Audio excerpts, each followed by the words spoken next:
Hey everybody, what's your favorite ice cream flavor? Oh my god, it's pink! This is even worse than DeathCon Shanks! This is DeathCon Loki! Because Loki has pink hair. Yeah, you see what I did there? Yeah. Oh no, this is bad. This is really bad. Loki has become unbound. Alright, there is a requirement for this video once we reach this level of danger. Everybody needs to go grab a hammer. I have Mjolnir right here, as seen in the hit Marvel movie, Thor, and Thor 2, The Dark World. I don't remember that one too much because everybody hates it. Ragnarok was good. Love and Thunder was also a good movie. Also some of the Avengers movies. But you need to grab a hammer! Go into your toolboxes, have a hammer at the ready. It is necessary to get through this one. Okay, this will be One Piece chapter 1142, titled The Things I Fear. Wasps. Mine is wasps.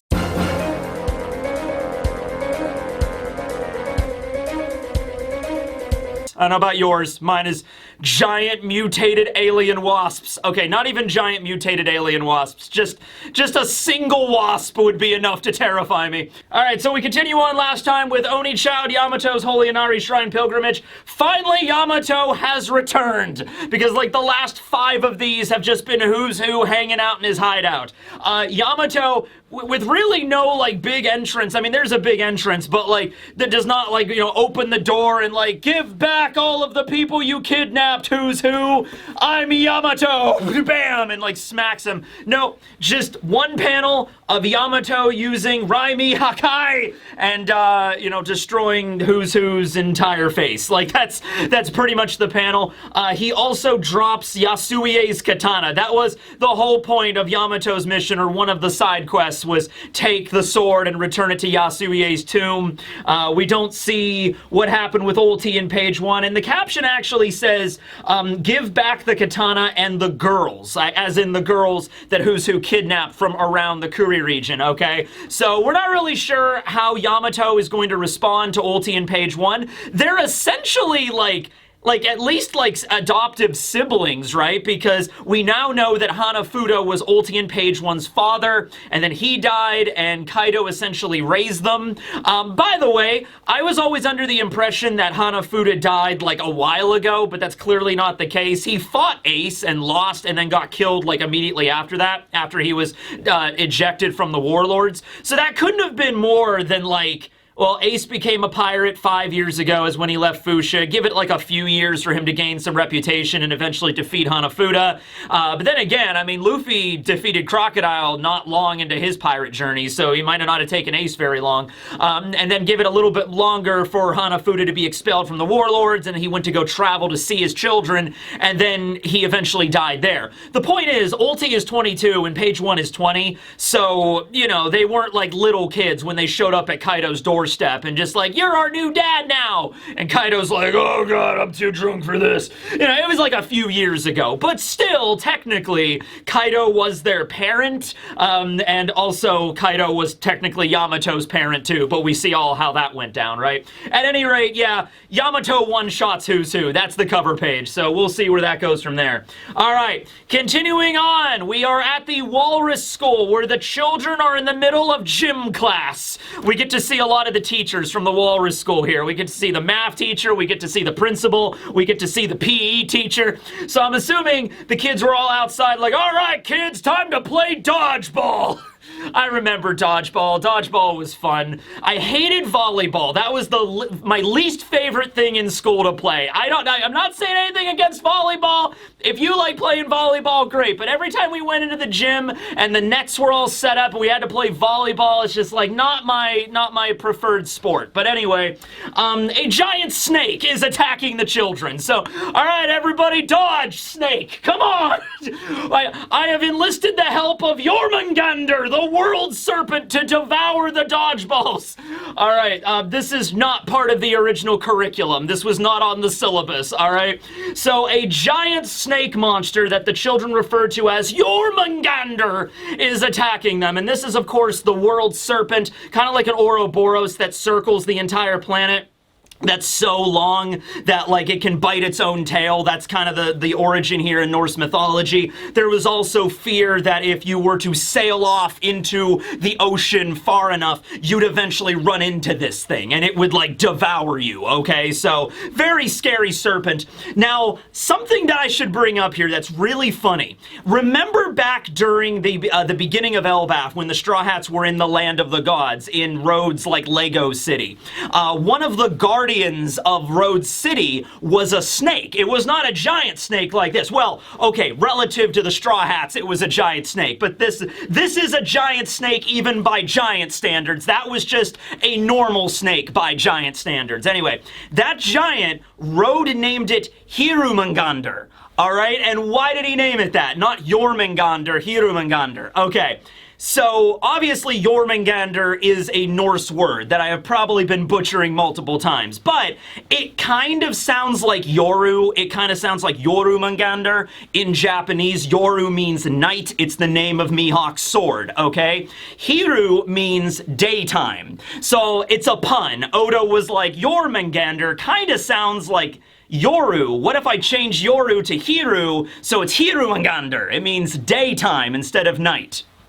That's the joke, right? This is just a giant evil serpent that begins devouring chunks of the Walrus School, trying to eat the children, and the PE teacher, we're gonna later learn his name is Wolf, is defending the children. He's just like, oh, all right, time to put my gym degree to good use. Ah! And he starts fighting this giant snake as all the children are running away screaming, everybody get in the school now!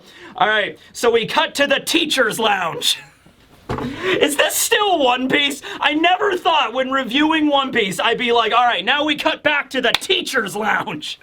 It's like, maybe My Hero Academia, but not this one. All right, so we cut to the teacher's lounge where we see the principal of the school. His name is Kiba, just means fang in Japanese. I've been rewatching Part 1 Naruto a little bit, so I just saw, like, I watched Kiba's fight with Sakon and Ukon again, so that was pretty cool. Anyway, he's a walrus.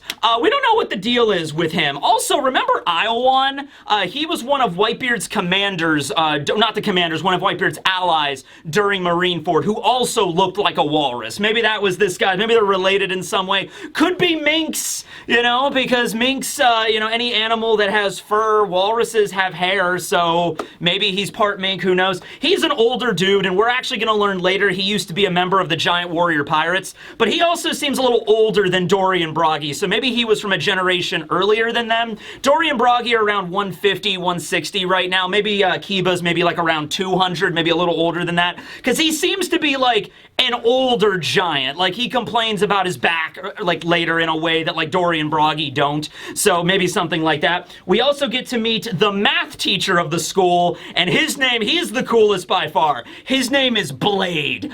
I think we saw him in the last chapter, too. There was another teacher way in the background I forgot to mention. I think it was this dude. He seems to be essentially cosplaying as Kaido. He's wearing, like, a long cape and with the fur, like, kind of like what I'm wearing right now, actually, kind of like a Night's Watch sort of cloak. But he also has the horns, and he has a belt, and he just looks like he's cosplaying Kaido right now, which, I don't know, if I was in school and, all right, time for math, and it's just like Kaido walks in, he's like, all right, class, today we're gonna learn about complex fractions right after I get drunk. All right, so first thing you gotta take your, I don't know how to divide complex fractions. It's been a long time since I've been in a math class. Anyway, so they're all scrambling. Angie is also there too. We've already met her. She's the librarian, also the national language teacher. She's an English teacher, basically. So Blade runs in, and he's just like, everybody, emergency! Giant snake has appeared! We have a Jormungandr drill!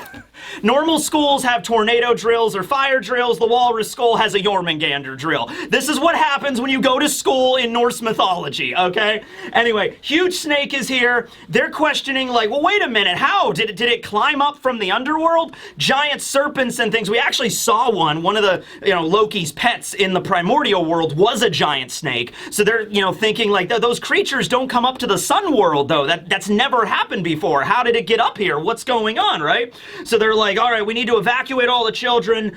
Principal Kiba is like, we need to summon the chiefs. So, like, the chieftains of various villages. You know, Jarl is the oldest giant, and he's the chief of the western village. There's many other villages, and I'm sure they're always really strong, too, and probably just, like, alert them of, like, this, you know, disaster that's going on. I'm sure not all the children from the Walrus School also come from just one village. You know, there's probably some type of Norse mythology school bus or something that carries all the children to the Walrus School every day, I'm assuming. I don't know. So they need to go and deal with this. So we cut to the school where they're in the school now, but like the serpent is beginning to break in, or maybe this might be the library as well. I'm not really sure. It looks more like the library. They're right side by side with each other. So anyway, Kiba launches into the action. This is his school. He's the principal. He takes out his mighty hammer, which is shaped like a, well, it has like walrus tusks coming out of it. It basically looks like a giant tooth, like a big tooth attached to it. It's also, I don't know if it's coated in armament hockey or it's just made out of like a black metal. I'm going to say armament hockey because that just probably makes the most sense considering he used to be a member of the Giant Warrior Pirates. So Kiba busts into action. He's just like, and he actually gets really, like, like when we first see him, he's like this kind sort of principal figure of just like, oh, we need to alert the chieftains. Now he's like, ah! He like charges into battle and he smacks Jormungand right upside the face, knocks him back there, and then he gets into the air, and then Saul comes running in on top of a branch, because everything is on branches and stuff, so he can get the high ground here. Saul starts running on the branch. He's like, Kiba, move out of the way, I got it. He jumps off the high bar. He comes slamming down with Saul's signature technique, Kimatsu Shiken! Final Exam, which is like the coolest name for an attack name. So the way that it's read, it can be read as Demonic Purification Fist or Demon Fist or something like that. But the way Oda writes it out in Japanese is Final Exam! Hope you studied! Bam! Time for an essay portion! Bam, bam, bam! Oh, what's that? You don't have any citations. APA only. Bam, bam, bam, bam! Let's keep going with this. Let's go with this. Let's go with the school references in One Piece. I'm liking this so far. So, a couple of things. Number one, we get to see Saul being a badass, which is so cool, right? And we never really saw him straight up fight. I mean, he's a vice admiral. We see him hockeying up his fist. It was mentioned that all of the vice admirals at least know basic observation and armament hockey, so that's not too surprising, but it is cool to see that. There is also, when he does jump down and he slams and he punches the snake right in the face and it like knocks it to the ground and kind of like dents its head, we do see Saul's legs. I think Oda forgot to draw one of his peg legs in that scene there, but whatever, that's regardless. By the way, if you went back, remember that one chapter when they got to Elbaf and Luffy's swords kept changing and all the inconsistencies, everybody thought it was like hallucinations or illusions? That was all corrected in the Tankobon. They really were all just mistakes the entire time. Maybe Oda he was really tired when he wrote that chapter, maybe. But yeah, it is cool to see, like, Saul used to be a vice admiral in the Marines, yeah? And it might also be possible that, like, just because you're a giant and because you're stronger than the average human because you're a giant, you might be promoted quicker or you just might be made a vice admiral, because I think all of the giants in the giant squad are vice admirals. But even so, Saul can fight. He has hockey, all right? He's a strong enough dude. So he completely crushes this snake. This is wild. Dude, there was one time when I was in school where there was a fight that broke out in the cafeteria, and two of the teachers kind of grabbed the students that were fighting, and I mean, they were going at it. They were like punching the crap out of each other. So the teachers kind of like dragged them away down separate like hallways to go to the office. One of the students broke free of the teacher and ran around the corner to go punch the kid like one more time. Like, I'm getting in trouble anyway, might as well. At the same time he was walking around the corner, our principal was walking around the corner. Our principal was like 6'2". He was a football coach. And the principal just like lariats this kid as he comes around the corner. That was a wild day. Oh, man. But anyway, yeah, so this principal's pretty badass too. And Saul's pretty badass, right? So the children are there like, whoa! Principal, Mr. Saul, you're so strong. And this is where Kiba is like, oh, thanks for the assist there, Saul. Oh, my back. oh, I haven't picked up the old walrus hammer in a while. You know, so we see the title box here, former giant warrior pirate Principal Kiba. Then we have Saul there. We already know him, former Vice Admiral of the Marines. The children are also, you know, applauding them like, oh, yeah, the principal really is strong. Oh, yeah, Saul used to be a Marine. That's wild. That's crazy. So this entire time that this fight was going on, Robin and Chopper were inside of Saul's beard. I'm sure it was cozy, and they kind of just, like, emerge out of Saul's beard, and they were like, Robin's like, oh, you have beasts up here in the sun world as well. Like, they're not really that perturbed by it, because it was dealt with pretty quickly. None of the children got eaten or anything. The PE teacher kind of got fucked up, but aside from that, I mean, he's not dead, but he is kind of mangled. We'll get to him in a moment. But anyway, yeah, Robin is like, oh, you have creatures up here in the sun world? And Saul is like, no, we really don't usually. I mean, you know, we have wild animals up here for sure. Remember that one chapter where Gabon was walking through in silhouette and we saw a giant bear? But it was like a normal bear, right? It was like a giant grizzly bear that was just hanging out up here. It wasn't like some crazy demonic bear from like the Underworld or something, right? So they do have wild animals in the sun lair. I'm sure some of them could be dangerous, but nothing like downstairs, right? So all the children are okay, but yeah, Wolf, the PE teacher, he's on the ground all slashed up and bleeding. It'll be all right. Chopper's there. He can fix him up pretty quick. But he's there and he's talking about everything and he's just like, I'm fine, but what about the children? They're okay, Wolf. They're all right. Oh, good, good. So then another kid comes over and says, hey, Professor, Ilva and some other children were just walking away. Like they were sleepwalking or something. Like we tried to stop them, but they just weren't listening to us. They just were like in a trance, just walking away, right?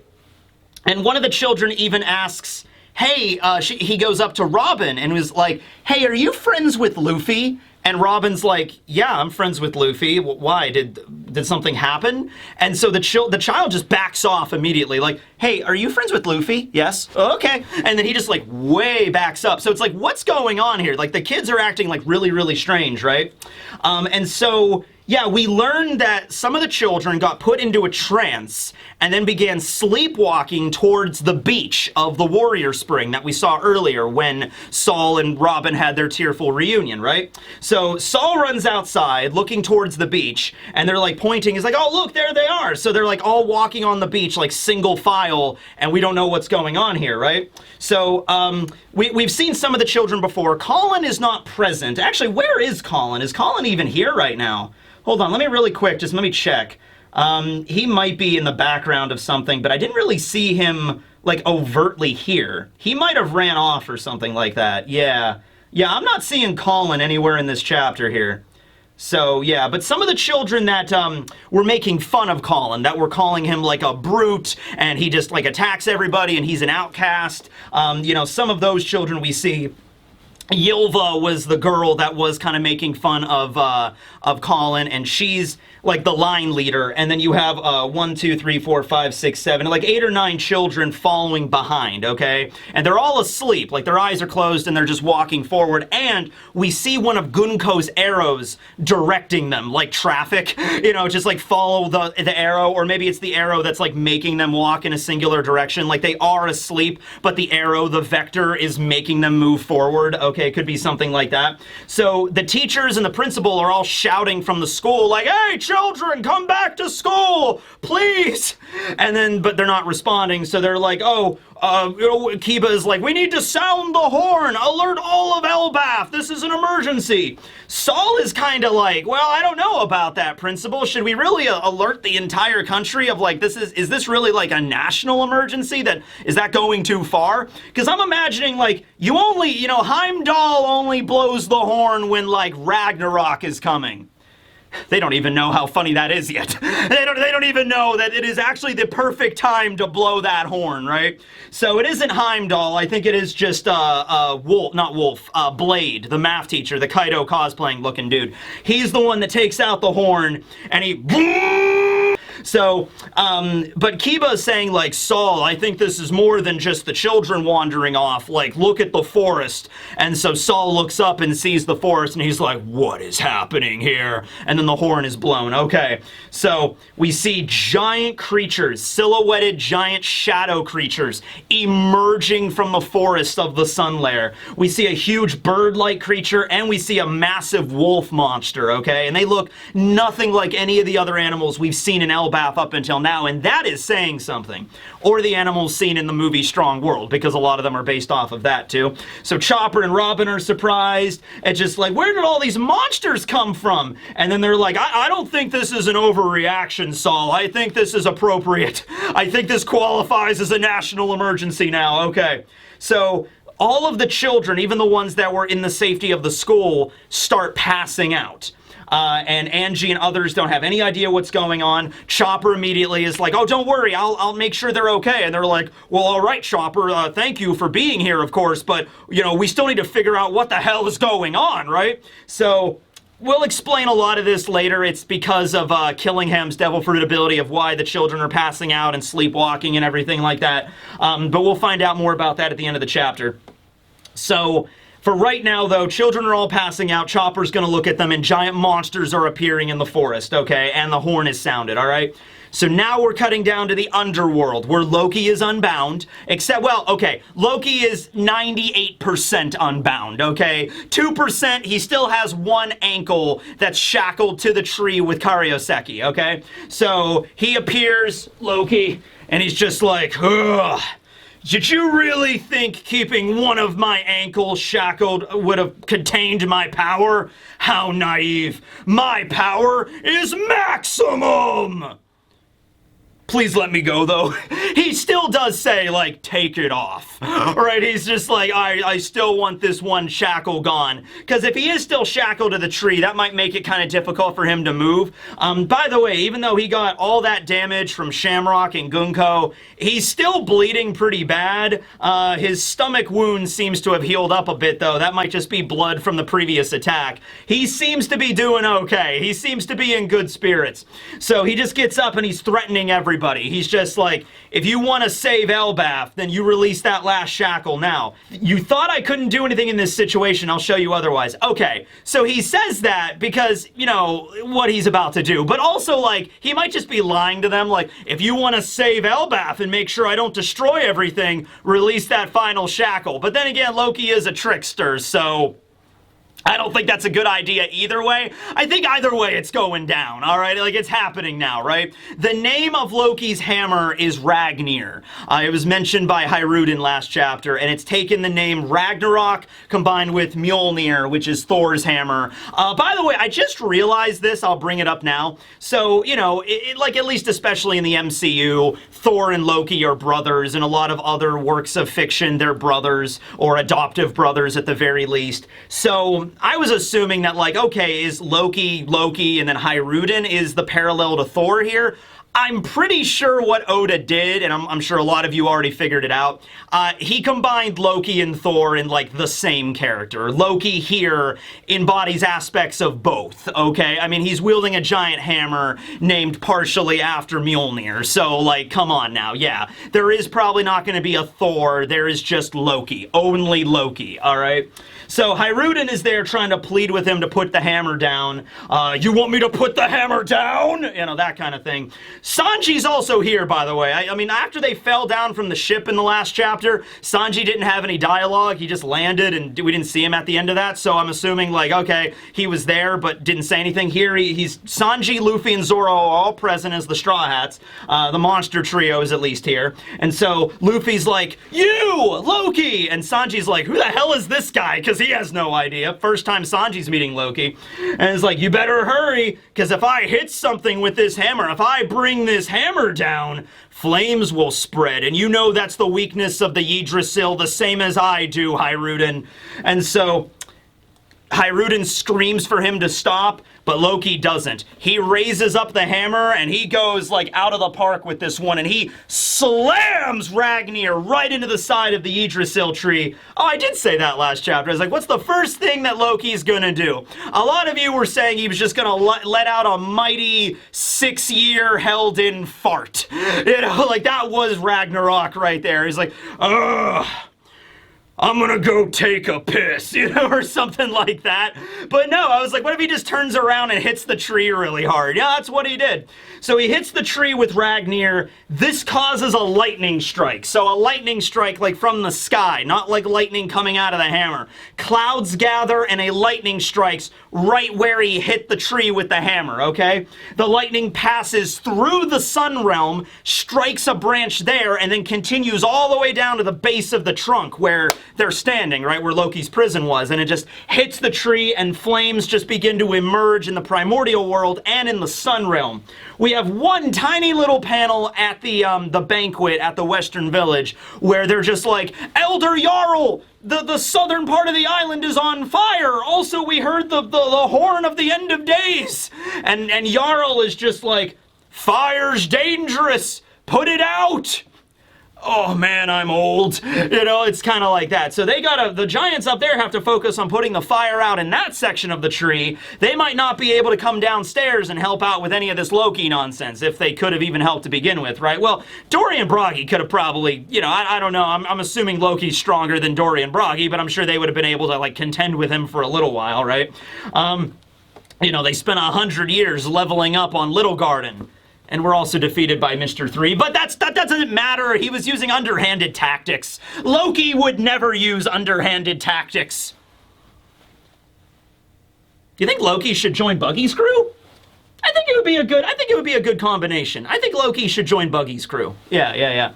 Anyway, so cutting back to the Walrus School now, all of the teachers are gathering, trying to figure out what's up with the huge shadow monsters emerging from the forest. And Angie brings up, like, wait a minute. Earlier today, I had the children draw their worst fears, okay, as like an exercise in like English class or whatever, right? So we go back in time a little bit, and we see all the children drawing stuff. And one of them draws Loki using his hammer to destroy the world. Another one draws a dragon. Another one draws sun god Nika, because Nika is often referred to as like sometimes a liberator or a god of laughter, but sometimes a destroyer god. So this child probably bought into all of the horror stories. And by the way, because we know there's like different realms now, like there's the primordial, not like the realms of Elbaf, but like the ages, like the first age, second age, third age. Nico was most likely a god of hope and laughter in one of those and a destroyer in another one, right? So this child is afraid of Nika, so draws like a childish drawing there.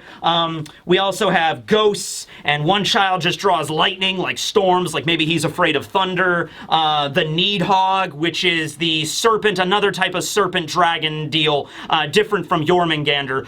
The Needhog is the serpent at the base or the root system of Yggdrasil that devours the branches. Okay, so that's Needhog, Jormungandr. Some kid draws his mom. Like, my mom is the scariest in the world. Like, also, one of the kids brings up the Draugr. I, once again, probably mispronouncing it. So that is kind of like an undead creature in Norse mythology. Not really a zombie in the sense of like, zombie. It's more of like a revenant type undead creature. And what's the difference between a zombie and a revenant? I would say a revenant is way harder to kill. Zombies are kind of just typically depicted as like, you know, just relatively as strong as a normal human. It's just they're really, you know, you have to cut off their head or destroy their brain or dismember them in order to kill them. Revenants are like, kind of like Jason Voorhees from Friday the 13th, like an undead being of vengeance that possesses superhuman strength and is like really hard to kill. That's a revenant, is like the best way I can describe it. So as there are all these things these children are drawing, and Ylva says to Angie, like, teacher, if I keep drawing all these scary images, I'm going to have nightmares tonight. And Angie's like, oh, sorry, Ylva, but this exercise is just to show you to confront your fears and understand that these drawings can't really hurt you. God, that would be so traumatizing. You know, it's like draw your greatest fears. It's like, okay, I draw a wasp. It's okay, they can't hurt you. And then immediately a giant wasp like knocks on the door and like, something like that, right? So this is basically Angie's fault. If Angie wouldn't have done this, then we wouldn't have these giant monsters. You caused the end of all of Elbaf, Angie. Her name's not even really pronounced Angie. I'm just calling it that. Like it's more like Colin, not Colin, but I'm just going Colin and Angie. There we go, right? So, yeah, this is her fault. I'm just throwing that out there, right? Anyway, so she explains this to Saul and Kiba, and then we get the final double-page spread. It looks glorious, where we see Saul, Angie, and Kiba on the balcony of the Walrus School, looking out over the sun forest, normally beautiful and pristine and sunny and happy, and it is just filled with all of these images straight out of children's nightmares. We have an evil-looking dragon. We have like some kind of giant bird-like creature. We have a cartoon version of Loki wielding a sword and a giant warhammer, and he has like this epic beard, and he's like, "Roar!" You know, like charging. So we now have two Lokis to deal with. That's a problem. We see Fenrir the wolf, who's actually in Norse mythology one of the children of Loki. Loki actually has a lot of children in Norse mythology. He has Jormungandr is one of Loki's kids. Fenrir, Hel is one of Loki's children. I think there's also an 8-legged horse in there somewhere. Loki has lots of kids. We have a storm cloud that looks very similar to like Zeus or Hera when they get really pissed off. Storm cloud with lightning coming out of it. We have a demonic version of Nika attacking. We have a ghost, like, woo. We see the Draugr or the Revenant. We see this skeleton with a helmet and a sword climbing up over the trees. They're all massive, way bigger than normal giants, right? Probably even bigger than Loki. We see a cute little bear wearing a helmet. I don't know why that was that kid's particular fear. I guess the bear wearing a helmet specifically, I don't know. We also have a ghost wearing a top hat with horns on it at the very end. And so we see a couple of the... Oh, wait, no, I think we do see the mom. Oh my god, okay. I missed this the first time looking into this. Oh, I think there's also a giant octopus. Oh my god, okay. Zoom into this panel, because there's even more animals in the background. So from right to left of this panel, follow along. Pull this up and follow along with me. Okay, on the very far right of this, I'm not going to draw it like it did the mural, but on the very far right of this, we have the bear with the helmet. Then immediately to the left, we have the dragon. Kind of looks like dragon number 13 from Punk Hazards, this big dragon with huge sharp fangs and its tongue is hanging out. Then above the dragon, we have like a cockatrice or something like that, like some kind of like evil demon bird or something. It has a beak, but it also has fangs and stuff. Then to the immediate left of the bird, we have, in the center, we have like the cartoon version of Loki. He's holding a sword in one hand and a hammer in the other. And he's like, "Rah! You know, I'm demonic nightmare Loki," you know, something. Then we have Fenrir. Above Fenrir, we have the storm cloud. Then on the left, we have a ghost, and then we have Nika with the dagger and the shield. In between Fenrir and Nika, we have some kind of like octopus squid-like creature way in the background. Then below, or next to Fenrir, is the Revenant, kind of like climbing up out of the grave over the trees, like grabbing onto the trees. Then we have, on the left, we have the ghost wearing the top hat, like, woo! Kind of looks like something Perona would draw, I feel like. That would be like Perona's, like, you know, maybe next Kumashi or something like that. And then below that ghost, we have the text bubble. Right below the text bubble, we see this giant like mother, okay? Like, kind of looks like Big Mom a little bit, honestly. That's also emerging like an evil version of Big Mom. Like Big Mom basically with vampire teeth is essentially who this person is. Okay, so those are all of the different terrors of the Elbaf children, all right? So Angie, Saul, and Kiba are all looking out, and they don't seem to be able, like, what are we gonna do about that? Saul, do you think you could punch every single one of them? Like, I could try. It's like they don't say anything. They don't even know. They're just like aghast at seeing all this stuff, right? Like, what do you do? So the last scene of the chapter, we cut down below the double page spread here. We cut over to near the Walrus School on that, like, a little clearing where Gunko used the Abyss to summon Summers and Killingham. So Killingham is there, and he's like, whew, okay, that's all said. I did my job. And then he immediately falls asleep. At least I think that's what the panel is. So in one panel, we have Killingham saying, whew, this is good. And then we have another face of him drawn next to him that's like sleeping. So I think that's supposed to indicate that like, everything's good. And then he immediately passes out because he's either tired, like he expended a lot of his stamina to pull this off, or maybe he needs to go asleep to control the creatures, maybe something like that. His devil fruit clearly has something to do, like he is the reason why the children are falling asleep and why they're sleepwalking and where all the demon creatures are coming from. Summers even mentions, you did a good job, Killingham. Now it could be a combination of all of their devil fruits. We don't see Shamrock, by the way. We're assuming he already went back to Marijois. And Summers is still sitting in his chair, by the way. He's dressed and he's sitting in his chair. So it's just Summers, Gunko, and Killingham. So it could have been like maybe Summers' devil fruit put the children to sleep and like hypnotized them. And then Gunko's arrows were directing them towards the beach. And then Killingham was the one that maybe manifested the demons. It could have been something like that. But the way I'm interpreting this is that it was Killingham's devil fruit that put them to sleep and summoned the demons, all right? I don't think Summers has done anything yet, although I like to think that Summers might have a mythical zone, or maybe his sword has a mythical zone of something nature or fae related, like a dryad or something. And we all know, like, all this stuff we've seen in this chapter screams like fae shenanigans to me, right? You know, like children going to sleep and then their worst terrors being manifested in the physical world. That is some fae bullshit right there, okay?